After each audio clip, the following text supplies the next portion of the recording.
कहानी अब आगे। रवि का बेडरूम। तुम रानी अभी यहाँ से जाओ, मुझे कुछ देर अकेले रहना है। ये बोलते हुए उसको रूम से बाहर की तरफ ले जाने लगा। रानी उसे कहती है, हाँ हाँ जाती हूँ, पर तुम सोच लो। लेकिन रवि तो उसे बाहर भेजने के मूड में था। हाँ हाँ तुम जाओ ना प्लीज। रानी बात मान गई। ओके।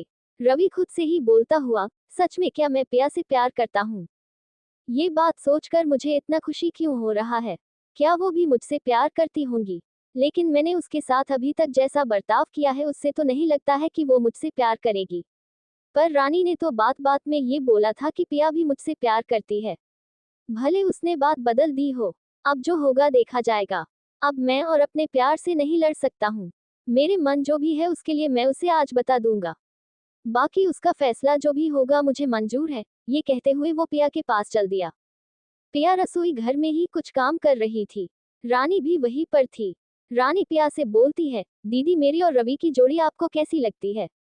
पिया रानी की बात सुनकर पहले तो कुछ भी नहीं बोली, लेकिन जब फिर से रानी ने पूछा तो बोली, देख रानी, दो इंसानों के बीच में प्यार होना जरूरी है, जोड़ी तो अपने आप बन जाती है, समझी? रानी पिया की बात सुन बोली, अरे वाह दीदी, आप तो बड़ी बड़ी बातें करना भी सीख गई है। पिया अपने चेहरे की उदासी छिपाते हुए बोली, समय हर इंसान को सब कुछ सिखा देता है। रानी मन ही मन बोली, मैं समझ रही हूँ दीदी कि आप पर इस वक्त क्या बीत रही होंगी, पर अब ये दुख दूर होने का वक्त आ गया है, क्योंकि आपका प्यार यानी कि रवि को मैंने बता दिया है कि आप दोनों सिर्फ एक दूसरे के लिए बने हैं। और मुस्कुराने लगी। पिया ने जब रानी को यूं ही मुस्कुराते हुए देखा तो पूछा, क्या हुआ रानी, तू मुस्कुरा क्यों रही हो? कुछ नहीं दीदी, बस ऐसे ही, रानी पिया से बोली। अभी ये दोनों बात कर ही रहे थे कि तभी रवि रसोई घर के अंदर आ गया और सीधे पिया के पास जाकर बोला, पिया मुझे तुमसे बहुत जरूरी बात करनी है। रवि को ऐसे अपने पास देखकर उसका तो दिमाग ही काम करना बंद कर दिया था। वो कुछ देर तक रवि को बस निहारती रही, फिर अचानक से अपने आप को संभला और बोली, मुझे आज रसोई में बहुत ही काम है। तुम्हें कुछ चाहिए तो रानी से मांग लो, वैसे भी अब वो तुम्हारी पत्नी बनने वाली है। रानी जो मन ही मन बहुत खुश थी, पिया के पास जाकर बोली, अरे दीदी, रवि को आपसे बात करनी है ना कि मुझसे, तो आप जाओ, मैं यहाँ सब देख लूंगी। पिया रानी को डांटते हुए बोली, तू करेगी ये सब? आज तुम दोनों की सगाई है। रवि जो इतने देर से पिया की बातें सुन रहा था, अब वो इंतजार नहीं कर सकता था अपने दिल की बात बताने में, इसीलिए बिना कुछ बोले वो पिया को अपनी बाहों में उठा लिया और अपने कमरे की तरफ चला गया। पिया रवि से बोलते हुए, ये क्या कर रहे हो तुम? ये सही नहीं है, रानी को कितना बुरा लगा होगा। मेहरबानी करके तुम मुझे नीचे उतार दो। उद्धरण उद्धरण। लेकिन रवि ने पिया की सारी बातों को अनसुना कर दिया और फाइनली अपने रूम में पहुंचा। वहां पहुंचकर उसने पिया को अपने गोद से नीचे उतारा और रूम का दरवाजा लॉक करने लगा। पिया दरवाजा लॉक होते देख घबरा कर बोली, ये तुम सही नहीं कर रहे हो रवि।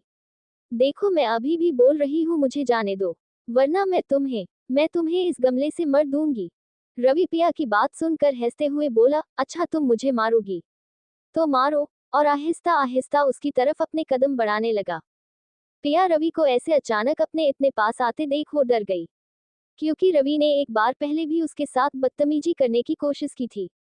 देखो रवि, तुम मेरे पास मत आना वरना मैं सच में मार दूंगी, पिया बोलती रही, लेकिन रवि ने अपने कदम नहीं रोके। पिया रवि से बचने के लिए अपने कदम पीछे किए जा रही थी, पर कुछ पीछे जाने के बाद वो दीवार से टकरा गई। इधर रवि उसके पास आने के लिए अपने कदम बढ़ाता रहा और वो पिया की एकदम से करीब पहुंच गया और धीरे से पिया के कानों के पास जाकर बोला, मारो मुझे, रुक क्यों गई? पिया रवि की आवाज अपने इतने नजदीक पाके वो कुछ बोल ही नहीं पा रही थी, लेकिन वो ये जानती थी कि रवि की शादी रानी से होने वाली है, इसीलिए वो रवि को धक्का देके उससे दूर जाने लगी। तभी रवि ने पिया को और अपने नजदीक खींच लिया और बोला, क्या हुआ? पिया उसे रोकते हुए बोली, देखो रवि, ये तुम गलत कर रहे हो, रानी को पता चलेगा तो उस पर क्या बीतेगी, छोड़ो मुझे। रवि ने उसे बताया, रानी को सब पता है, उसे कोई प्रॉब्लम नहीं है। पिया रवि के तरफ कंफ्यूज से चेहरे के साथ देखने लगी। तभी रवि ने बोला, पहले तुम यहाँ बैठो और मैं जो बोलना चाहता हूँ मुझे बोलने दो प्लीज। पिया को बेड पर बिठाते हुए बोला। पिया सिर्फ रवि को देखे जा रही थी, उसे तो कुछ समझ में ही नहीं आ रहा था। जो इंसान आज तक उससे बात भी नहीं करता था, आज वो उससे इस तरह का बर्ताव कर रहा है। रवि उसे कहने लगा, मैं जानता हूँ कि मैंने आज तक तुम्हारे साथ अच्छा बर्ताव नहीं किया है, लेकिन उसकी भी वजह है। पिया उसकी तरफ देखते हुए पूछने लगी, ऐसी कौन सी वजह है जिसके कारण तुमने मेरी दोस्ती को छोड़ दिया? रवि पिया की तरफ देखते हुए बोला, तुम्हें याद है जब मैं बचपन में एक दिन जुआ खेलने गया था और तुमने मेरी शिकायत मेरे पापा से कर दी थी? पिया अपने सिर हाँ में हिलाते हुए कहा, हाँ याद है। पर रवि ने अपनी बात पूरी की, दरअसल उस दिन मैं कोई जुआ नहीं खेल रहा था। वो मेरे कुछ दोस्तों ने मुझे जबरदस्ती वहां ले गए, लेकिन तुमने पूरी बात जाने बिना ही मेरी शिकायत कर दी और उसकी वजह से पापा ने मुझे बहुत मारा था, और तो और वहां से भी मुझे लेके यहाँ आ गए। रवि अपनी बात बताते हुए आगे बोला, पापा से यूं मार खाकर और वहां से मेरी वजह से यहाँ आ जाने सब के कारण मैं तुम्हें समझ बैठा और इसीलिए मैं तुमसे गुस्सा हो गया। लेकिन शायद वो मेरी गलती थी। पिया रवि के बातों को सुनकर चौंक गई। क्या तुमने मुझसे दोस्ती इसलिए तोड़ ली क्योंकि मैंने आलोकनाथ चाचा जी को तुम्हारी शिकायत कर दी थी? रवि थोड़ा संकोच के साथ बोला, हाँ। पिया रवि की ये सब बातें सुनकर उसके चेहरे पर कुछ देर ही सही पर एक प्यारी हंसी आ गई, और वो हंसते हुए रवि से बोली, तुम भी बहुत अजीब हो, लेकिन उस बात के लिए इतना गुस्सा? और हंसने लगी। रवि उसे के चेहरे को देखते हुए बोला, अभी तक मैंने कभी भी हंसी नहीं देखी थी, कितनी खूबसूरत लग रही है हंसती हुई, और फिर पिया की तरफ देखता रहा। पिया रवि को अपने तरफ देखते हुए देख अपनी हंसी को रोक ली और अपने दोनों हाथों से कान को पकड़ते हुए बोली, मुझे माफ कर दो रवि। सच में मुझे नहीं पता था कि तुम्हें मार पड़ जाएगी। मैंने तो तुम्हारा भला ही चाहती थी, लेकिन हो कुछ और गया। रवि ने आगे कहा, अच्छा वो सब छोड़ो, मैं भी तुमसे सॉरी कहना चाहता हूँ। पिया पूछने लगी, क्यों? रवि ने उससे माफी मांगते हुए कहा, क्योंकि मैंने अपनी बेवकूफी के कारण अपनी दोस्ती तोड़ दी थी ना, इसीलिए। क्या अब हम फिर से एक अच्छे दोस्त बन सकते हैं? प्लीज। पिया रवि के मुंह से अपने लिए दोस्त शब्द सुनकर बहुत खुश थी, लेकिन अंदर ही अंदर दुखी भी थी कि कल उसकी शादी रानी से हो जाएगी।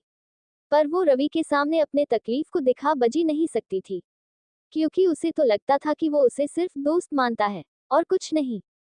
रवि ने उसकी बात पर हामी भरते हुए कहा, हाँ, तुम सही कह रही हो। फिर मन में बोला, जिस तरह तुम मेरी दोस्त बन गई हो, उसी तरह तुम ही मेरी वाइफ भी बनोगी। लेकिन उससे पहले मुझे ये जानना होगा कि तुम्हारे दिल में मेरे लिए क्या है। तुम मेरे लिए क्या फील करती हो? और उसने अभी भी पिया से अपने दिल की बात नहीं कही।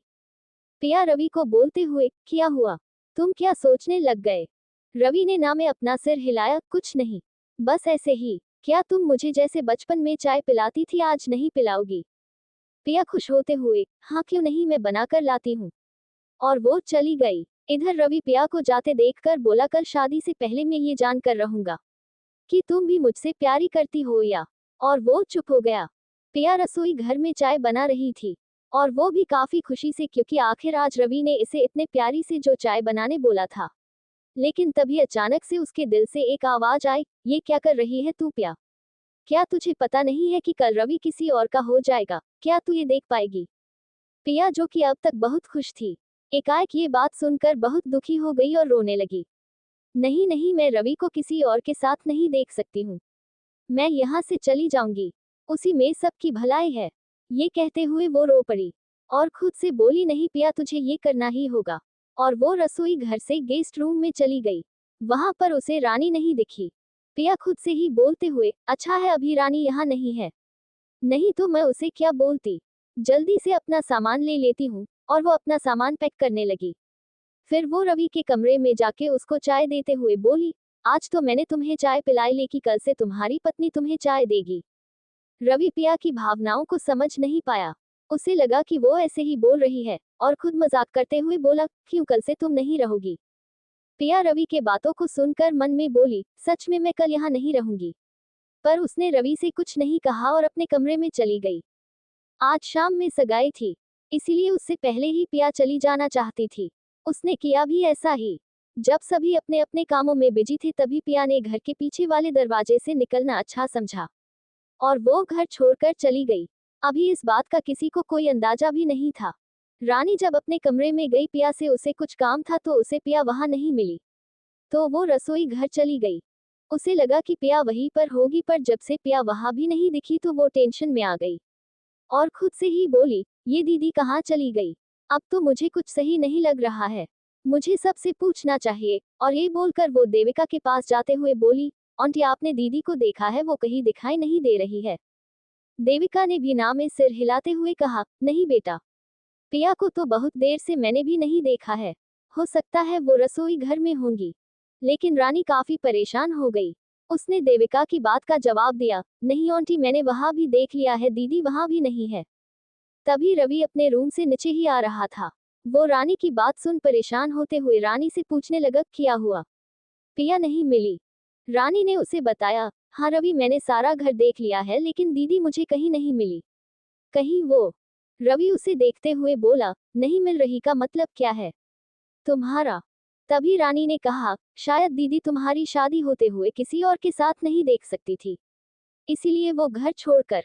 रवि हैरान होकर बोला, क्या वो लड़की पागल है? रानी ने परेशान होते हुए कहा, रवि हमें अभी दीदी को ढूंढने के लिए जाना चाहिए, कहीं देर ना हो जाए। रवि ने रानी से कहा, नहीं तुम यही रुको, मैं जाता हूँ। और वो खुद पिया को ढूंढने चला गया। इधर घर में किसी को कुछ समझ में ही नहीं आ रहा था कि आखिर हो क्या रहा है। देविका रानी के पास जाकर उससे पूछती है, ये सब क्या हो रहा है बेटा? और पिया कहाँ चली गई? हमें भी कुछ बताओगी? दरअसल बात यह है कि मैं और रवि शादी नहीं कर रहे हैं, रानी हिचकिचाते हुए बोली। राधा एकदम हैरान होते हुए पूछी, ये तू क्या बोल रही है? हम लोगों ने तो तुमसे पूछा था ना। तो अब क्या हो गया? क्या तुम दोनों की लड़ाई हुई है आपस में? रानी ने अपनी माँ को शांत कराते हुए कहा, माँ, पहले आप मुझे कुछ बोलने देंगी तो ना मैं बोलूंगी। देविका जो कुछ समझ नहीं पा रही थी, वो रानी से पूछने लगी, बेटा मुझे तो कुछ समझ ही नहीं आ रहा है तुम दोनों का। रानी ने सबको बताया, बात यह है कि आज से नहीं बल्कि बचपन से ही पिया दीदी रवि से प्यार करती है। और रवि भी उससे प्यार करता है। लेकिन रवि को दीदी को लेकर कुछ गलतफहमी हो गई थी। तो इसीलिए मैंने ये शादी का नाटक किया था, ताकि दोनों एक दूसरे को अपनी दिल की बात बता दे। लेकिन उससे पहले ही दीदी घर छोड़कर चली गई। उन्हें लगा कि रवि सच में मुझसे शादी कर रहा है, और वो ये नहीं देख सकती थी। आलोकनाथ जो सब कुछ सुन हैरान हो गए, क्या इतना सब कुछ हो गया और हमें कुछ पता भी नहीं चला? हम तो शुरू से ही चाहत थी कि पिया बेटी हमारे घर की बहू बने। लेकिन जब रवि का बर्ताव उसके प्रति ऐसा देखे तो मैंने ये बात किसी से नहीं की, और तुम दोनों के रिश्ते को मंजूरी दे दी। रानी खुश होते हुए बोली, सच में आलोक अंकल, आप पिया दीदी को अपने घर की बहू बनाना चाहते हैं। ये बात दीदी को पता चलेगा तो कितना खुश होंगी। लेकिन बस रवि जल्दी से दीदी को ढूंढ ले। राधा रानी को गुस्से से बोलती है, तुम्हारा दिमाग खराब तो नहीं हो गया है? रवि तुम्हारा होने वाला पति है, और तुम हो कि? रानी ने अपनी माँ को समझाते हुए कहा, प्लीज माँ, मैं तो रवि से कभी प्यार करती ही नहीं थी, तो शादी की बात कैसे आई? वो तो मैं सिर्फ नाटक कर रही थी, बस। देविका अचानक से बोली, रानी बेटा कम से कम तुम्हें हमें तो बता देना चाहिए ना। अब पता नहीं पिया बेटा कहाँ चली गई है। रानी सबको समझाते हुए, आप लोग परेशान मत होइए, रवि दीदी को जरूर ढूंढ लेगा। और सब रवि का इंतजार करने लगे। लेकिन राधा जो कि नहीं चाहती थी कि रवि को पिया मिले, वो तो मन ही मन बोल रही थी कि हे भगवान कुछ ऐसा कर दो कि वो पिया हमेशा के लिए हमारी जिंदगी से दूर हो जाए। इधर पिया जो कि आज तक अहमदाबाद की गलियां तो देखी नहीं थी, वो आज मुंबई जैसे बड़े शहर में बिना कोई ठिकाने के चली जा रही थी। आज उसे किसी से भी डर नहीं लग रहा था। अचानक से उसके सामने ही एक बड़ी गाड़ी के एक्सीडेंट हो जाता है। अरे बाप रे, ये क्या हो गया? पिया दूर खड़ी होकर बोली। उससे कुछ ही दूरी पर एक्सीडेंट हुआ था। वहां कोई भी नहीं था उसे बचाने के लिए, सिर्फ पिया के। पिया झट से दौड़कर उस गाड़ी के पास गई और उससे एक आदमी को खींच कर निकाला। वो आदमी जिसका एक्सीडेंट हुआ था वो एक मुंबई शहर का बड़ा जाना माना बिजनेसमैन था, और दौड़कर उस रास्ते से आने जाने वाली हर गाड़ी को रोकने की कोशिश करने लगी। लेकिन कोई भी गाड़ी रुक नहीं रही थी। पिया खुद से ही बोलते हुए, मैं क्या करूं, कोई भी गाड़ी रुकी नहीं रही है। मैं इन्हें हॉस्पिटल कैसे लेके जाऊं? इनका खून भी बहुत बह गया है। मुझे कुछ भी करके इन्हें हॉस्पिटल लेके जाना ही होगा। वो ये सब बोल ही रही थी कि तभी एक गाड़ी उसे हेल्प मांगते देखकर रुक गई। उसे देखते ही पिया उस गाड़ी के पास जाकर बोली, मेहरबानी करके इन्हें हॉस्पिटल तक पहुंचा दीजिए, इनका एक्सीडेंट हो गया है। तभी वो गाड़ी वाला बोला, ठीक है आप जल्दी इन्हें गाड़ी में बैठाया, रुकिए मैं आपकी मदद करता हूँ। और वो गाड़ी से निकलकर पिया के साथ जिसका एक्सीडेंट हुआ था उठाकर गाड़ी में बिठा लिया। पिया भी गाड़ी में बैठ गई। थोड़ी देर में वो सब हॉस्पिटल पहुंच गए। पिया गाड़ी से जल्दबाजी में निकलते हुए उस गाड़ी वाले को बोली, बहुत बहुत मेहरबानी है आपकी जो आपने हमारी मदद की है, और डॉक्टर को बुलाने लगी, डॉक्टर, डॉक्टर। उधर से एक डॉक्टर आते हुए बोला, क्या हुआ? पिया डॉक्टर से बोली, देखिए ना डॉक्टर साहब, इनका एक्सीडेंट हो गया है, कितना खून भी बह रहा है। डॉक्टर उस आदमी को देख, ओ माय गॉड, ये तो मिस्टर करण राठौड़ है। पिया डॉक्टर की तरफ देखते हुए बोली, क्या डॉक्टर आप इन्हें जानते हैं? डॉक्टर ने हाँ में अपना सिर हिलाते हुए कहा, हाँ ये तो एक बिजनेसमैन है। वार्ड बॉय, इन्हें जल्दी से लेके अंदर एडमिट करो। और पिया को बोला, आप यहीं रुकिए। पिया वही हॉस्पिटल में खड़ी होकर भगवान से प्रार्थना करने लगी कि वो ठीक हो जाए, और वही एक बेंच पर बैठ गई। कुछ देर बाद उधर से डॉक्टर हड़बड़ाते हुए बोला जा रहा था, जल्दी से करण राठौड़ को इमरजेंसी वार्ड में ले चलो। ये बात पिया सुन लेती है और डॉक्टर के पास जाते हुए बोलती है, क्या हुआ डॉक्टर, क्या उनका ऑपरेशन करना होगा? डॉक्टर उसे रोकते हुए बोला, प्लीज इस वक्त हम कुछ नहीं कह सकते हैं। हाँ उनका ऑपरेशन तो करना पड़ेगा, बाकी का वो ऊपर वाला ही बचा सकता है। क्या आप इन्हें जानती हैं? पिया ने मना करते हुए जवाब दिया, जी नहीं डॉक्टर, वो तो मुझे सड़क पर मिले थे, तो मैं इन्हें यहाँ लेके आ गई। डॉक्टर पिया को एक नंबर देते हुए बोला, इन नंबर पर कॉल करके इनके घर वालों को खबर कर दीजिए कि इनका एक्सीडेंट हो गया है और वो इस हॉस्पिटल में एडमिट है। पिया ने वो नंबर लेते हुए डॉक्टर की बात का जवाब दिया, ठीक है डॉक्टर, आप मुझे ये नंबर दे दीजिए, मैं बता देती हूँ। पिया डॉक्टर से करण राठौड़ के घर वालों का नंबर ले लेती है और फिर अपने मोबाइल से उनके घर पर कॉल करती है। करण का घर मुंबई के जाने माने शहर अंधेरी में था। उसका घर किसी बंगले से कम नहीं था, और हो भी क्यों ना, वो एक बहुत बड़ा बिजनेसमैन जो था। उसके घर में करण की एक बेटी जिसकी उम्र 5 साल थी, उसका नाम नव्या था, और एक दादी ही थे उसके घर में। पिया ने उस नंबर पर कॉल करी तो उधर से एक आवाज आई, हेलो। पिया हिचकिचाते हुए बोली, क्या ये करण राठौड़ के घर का नंबर है? फोन करण की दादी ने उठाया था। जी हाँ, ये करण का ही घर है, लेकिन आप कौन? उन्होंने बड़े ही सलीके के साथ पूछा। पिया थोड़ा धैर्य के साथ बोली, जी मैं नेहरू हॉस्पिटल से बोल रही हूँ, दरअसल करण राठौड़ का एक एक्सीडेंट हो गया था तो मैं उन्हें यहाँ ले आया, आप जल्दी से नेहरू हॉस्पिटल आ जाइए। दादी ने जब करण की एक्सीडेंट वाली बात सुनी तो एकदम से सन रह गई और पिया से घबराते हुए पूछने लगी, कैसे हो गया? मेरा करण ठीक तो है, मैं अभी आ रही हूँ। कहते हुए कॉल कट कर दी और दौड़ते दौड़ते बाहर की तरफ निकल गई और अपने एक ड्राइवर को गाड़ी निकालने को बोली और एक मैट को नव्या का ख्याल रखने को कहकर खुद नेहरू हॉस्पिटल के लिए निकल गई। इधर रवि जो पिया को ढूंढने के लिए एक सुबह ही निकल गया था, लेकिन अब शाम होने को आ गया, लेकिन उसे पिया कहीं भी नहीं मिल रही थी। वो ढूंढते ढूंढते वही सड़क पर घुटनों के बल बैठते हुए अपने दोनों हाथों से अपने मुंह ढककर जोर जोर रोने लगा और जोर से चिल्लाते हुए बोले जा रहा था, कहाँ चली गई तुम पिया? जब मुझे अपने प्यार का एहसास हुआ तब तुम ही मुझे छोड़कर चली गई। भगवान प्लीज मेरी पिया को मुझसे मिला दो। कहते कहते वो वहीं बैठ गया। इधर रवि के अभी तक ना लौटने की वजह से अब सभी घर वाले भी परेशान हो गए। देविका परेशान होकर आलोक से बोली, सुनिए ना जी, रवि अभी तक पिया को लेके घर क्यों नहीं लौटा है? अब तो रात हो गई है। आलोक ने भी टेंशन में जवाब दिया, डर तो मुझे भी लग रहा है, मैं खुद जाता हूँ, तुम चिंता मत करो। और वो जाने लगा। रानी आलोक को रोकते हुए बोलती है, एक मिनट अंकल जी, मैं भी आपके साथ चलूंगी, मैं यहाँ ऐसे बैठे नहीं रह सकती हूँ। आलोकनाथ ने मानते हुए कहा, ठीक है चलिए। और दोनों रवि और पिया को ढूंढने निकल जाते हैं। आलोकनाथ गाड़ी चलाते हुए बाहर की तरफ देखता भी रहता है और रानी भी देखती है, कहीं रवि दिख जाए। तभी उन दोनों की नजर गाड़ी के आगे बीच सड़क पर पड़ी जहां रवि बैठा हुआ था और जोरदार बारिश भी पर हो रही थी।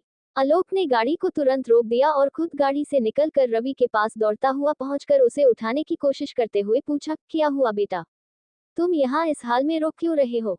बिना रुके वो सवाल किया जा रहा था। तभी रवि ने जब अपने पापा को देखा तो वो उससे लिपट कर रोने लगा। आज पहली बार ऐसा हुआ था कि रवि और आलोकनाथ एक दूसरे से बात कर रहे थे।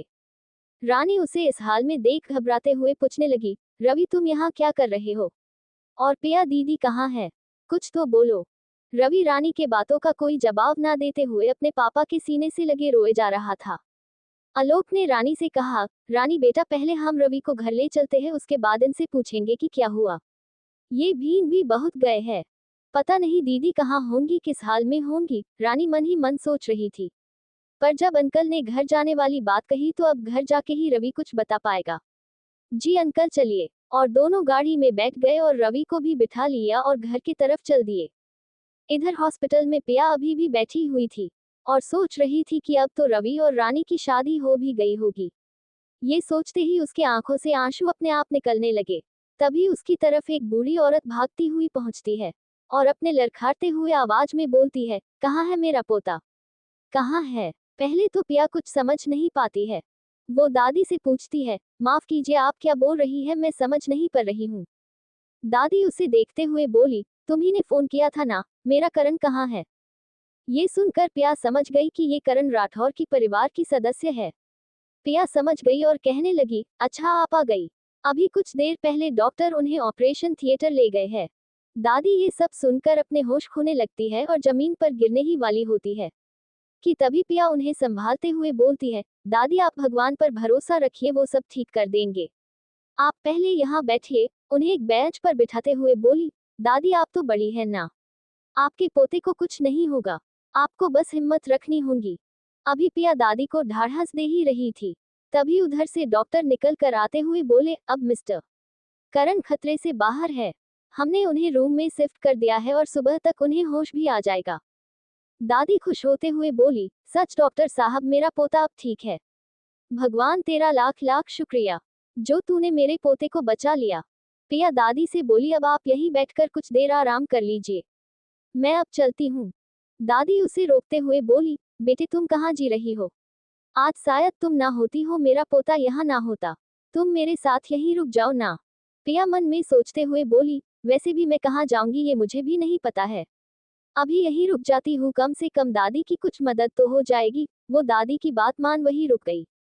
पिया दादी से बोली, दादी अब करण खतरे से बाहर है, आपने सुना ना, डॉक्टर ने कहा, इसीलिए अब चलिए आप भी कुछ देर आराम कर लीजिए। देखिए आप कितनी परेशान लग रही है, करण को भी सुबह तक होश आ जाएगा। क्या वो आपको ऐसी हालत में देखेगा तो खुश होगा? नहीं ना, तो आप यहाँ आराम कीजिए। कहते हुए दादी को बेंच पर लिटा दिया और खुद भी बेंच पर बैठकर अपना सर वही बेंच पर रखते हुए अपनी आंखें बंद कर ली। उसे नींद कब आ गई उसे ये पता ही नहीं चला और वो भी सो गई। इधर आलोकनाथ और रानी रवि को लेके घर के अंदर आ रहे थे कि तभी अचानक से देविका की नजर रवि पर पड़ी। उसकी हालत ठीक नहीं लग रही थी। देविका दौड़ते हुए रवि के पास पहुंची और आलोक से पूछा, जी मेरे बेटे को क्या हुआ है? ये इस हालत में कैसे और रो क्यों रहा है? प्लीज बेटा अपनी माँ को बताओ ना, क्या हुआ है तुम्हें? आलोकनाथ देविका को रोकते हुए, सुनो देविका प्लीज तुम अभी रवि से कुछ मत पूछो, मैं तुम्हें सब बताता हूँ, पहले तुम रवि के कपड़े लेके आओ। देविका बात समझते हुए, जी ठीक है, और दौड़ते हुए रवि के रूम में गई और उसके कपड़े लाके दे दिए। आलोक बेटा रवि तुम ये पहन लो, तुम पूरी तरीके से भीग गए हो, कपड़े नहीं बदलोगे तो बीमार पड़ जाओगे। रवि बिना कुछ भी कहे आलोक के हाथ से कपड़े ले लेता है और अपने रूम में जाके रूम का दरवाजा लॉक कर लेता है। ये सब देखकर देविका को बहुत ही डॉक्टर लगता है। वो घबराते हुए आवाज में बोलती है, सुनिए ना, मुझे बहुत डर लग रहा है, मेरा बच्चा को ये क्या हो गया? ये तो पिया को ढूंढने गया था ना, तो इसकी ये हालत कैसे? आलोक ने सबको बताया, दरअसल बात यह है कि रवि को पिया कहीं भी नहीं मिली। वो उसे हर जगह ढूंढा, पर उसका कोई अता पता नहीं है। रानी ने देविका से कहा, आंटी रवि पिया दीदी से बहुत प्यार करता है, लेकिन उसे इस बात का एहसास कुछ दिन पहले ही हुआ था। मैं तो उससे शादी का नाटक भी इसीलिए कर रही थी, ताकि वो पिया दीदी के प्रति अपने प्यार को समझ पाए। प्यार दीदी भी रवि से करती थी, आज से नहीं बल्कि बचपन से ही। लेकिन वो रवि का ऐसा बर्ताव अपने प्रति देखकर कभी भी कुछ नहीं बोली, और जब ये शादी की बात सुनी तो उससे बर्दाश्त नहीं हुआ। और होता भी कैसे, अपने ही प्यार को किसी और के साथ कैसे देख सकती थी। इसीलिए दीदी घर छोड़कर चली गई। देविका ने सुनकर हैरानी से कहा, क्या? ये तो बहुत ही गलत हुआ, ऐसा नहीं होना चाहिए था। रानी सबसे माफी मांगते हुए, सब मेरी ही गलती है आंटी जी, ना मैं ये शादी की नाटक करती और ना ही दीदी घर छोड़कर जाती। पता नहीं मुझे ये समझ क्यों नहीं आया कि ऐसा भी कुछ हो सकता है। अब भगवान से मेरी एक ही प्रार्थना है कि किसी तरह इन दोनों को मिलवा दे, नहीं तो मैं अपने आप को कभी भी माफ नहीं कर पाऊंगी। देविका ने उसे समझाते हुए कहा, इसमें तुम्हारी कोई गलती नहीं है रानी बेटा, समय के साथ सब ठीक हो जाएगा। और वो भी अपने कमरे में चली गई। राधा एक साइड में खड़े होकर सारी की सारी बात सुनकर मन ही मन बहुत ही प्रसन्न हो रही थी और मन में ही बोली, वाह भगवान जी, आज आपने तो मुझ पर अपना आशीर्वाद की बौछार कर दी है। भले उस पिया को हमारी लाइफ से दूर कर दिया, अब मैं अपने बेटी को इस घर की बहू बनाकर रहूंगी। और वो भी अपने रूम में चली गई। इधर पिया की नींद अभी भी नहीं टूटी थी। वो इतना थकी गई थी कि उसे पता ही नहीं था कि वो हॉस्पिटल में है। कुछ देर के बाद उसके तरफ एक नर्स दौड़ते हुए आए और बोली, मैम। पिया नर्स की आवाज सुनकर उसकी आंख अचानक खुल गई और वो नर्स को देखकर पूछती है, क्या हुआ? नर्स, मैम आपके पेशेंट को होश आ गया है, अब आप उनसे मिल सकती है। नर्स के मुंह से ये बात सुनकर पिया को बहुत ही खुशी हो रही थी। वो खुश आवाज में ही दादी को जागते हुए बोली, पिया दादी अब जग जाइए, देखिए आपके पोते को होश आ गया है और आप उनसे मिल सकती है। दादी उठकर बैठते हुए पिया से बोली, बेटा मुझे मेरे पोते तक जल्दी से ले चलो, खुशी के कारण कहीं मैं गिर ना जाऊं। पिया दादी को संभालते हुए, आपको कुछ नहीं होगा, चलिए मैं आपको ले चलती हूँ। और दोनों करण जिस वार्ड में था वहां पहुंच गए। करण अभी अपनी आंखें बंद किया हुए सो रहा था। तभी उसकी कानों में दादी की आवाज गई, कैसे हो अब बेटा? करण ने झट से अपनी आंखें खोलकर देखी तो सामने दादी थी। वो उन्हें देखकर बहुत खुश हो गया और बोला, दादी आप यहाँ? लेकिन आपको कैसे पता चला कि मैं यहाँ हूँ? दादी करण के सर को हल्के से सहलाते हुए बोली, मेरा बच्चा कितना तकलीफ में है, ये सब कैसे हो गया मेरे लाल? करण ने हल्की मुस्कान में कहा, दादी मैं बिल्कुल ठीक हूँ अब, मुझे तो लगा था कि आज मेरा दी एंड हो गया। वो मेरी गाड़ी की ब्रेक फेल हो गया था और मैं उसे कंट्रोल ना कर पाया और मेरा एक्सीडेंट हो गया। दादी ने उसके सिर को सहलाते हुए कहा, चुप कर एकदम, मेरे साथ भगवान इतना बड़ा अन्याय नहीं करेगा। मुझे ये बात पहले ही पता था, समझे? करण हंसते हुए, हाँ मेरी प्यारी सी दादी, आपके भगवान ने आज मुझे बचा लिया। फिर लड़की की तरफ नजर देते हुए बोला, दादी ये लड़की कौन है और यहाँ क्यों है? दादी पिया की तरफ देखकर बोली, बेटा इसका नाम पिया है और आज इसी की वजह से तुम्हारी जान बची है। जब तुम्हारी गाड़ी का एक्सीडेंट हुआ था तो यही तुम्हें यहाँ लेके आई थी। करण पिया को देखते हुए, पिया आज तुमने जो मेरे लिए की हो ना, मैं उसका एहसान कभी नहीं भूल पाऊंगा। पिया करण की तरफ देखकर बोली, मैंने आप पर कोई एहसान नहीं किया है, मैंने सिर्फ एक छोटी सी मदद की है जो हर किसी को करना चाहिए। करण ने उसकी बात पर हामी भरते हुए कहा, तुम सही बोल रही हो, सबको सबकी मदद करनी चाहिए, पर इस दुनिया में ऐसे बहुत कम ही लोग हैं जो ऐसा सोचते हैं। आज तुमने मेरी जान बचाई है, अगर तुम्हें मुझसे कोई भी मदद चाहिए हो तो तुम बोल सकती हो। पिया ने उसकी ओर देखते हुए कहा, अगर आप मेरी मदद करना चाहते हैं तो क्या आप मेरे भाई बन सकते हैं? कल रक्षाबंधन है और मेरा कोई भाई नहीं है, तो क्या आप मुझसे राखी बंधवाएंगे? करण पिया के हाथ को अपने हाथों में लेते हुए बोला, आज तक मुझे बस यही एक अफसोस था कि मेरे कलाई पर राखी बांधने वाला कोई नहीं है, पर आज तुमने वो भी कमी पूरी कर दी, आज से तुम मेरी बहन हो। तुम रहती कहाँ हो? पिया करण की तरफ देखते हुए बोली, वो दरअसल मैं इस शहर में अकेली हूँ और मेरा कोई घर नहीं है। करण उसकी ओर देखते हुए, तो क्या तुम्हारे माँ पापा? पिया ने हाँ में सिर हिलाते हुए कहा, हाँ मेरे माँ पापा बचपन में ही मुझे छोड़कर भगवान के पास चले गए। करण उससे मुस्कुराते हुए बोला, आज से तुम अकेली नहीं हो, मैं हूं ना तुम्हारा भाई, और तुम हम लोगों के साथ ही रहोगी अपने घर में। क्यों दादी, मैं सही बोल रहा हूँ ना? तो दोस्तों आज के इस एपिसोड में बस यही तक। आगे की कहानी को हम अपने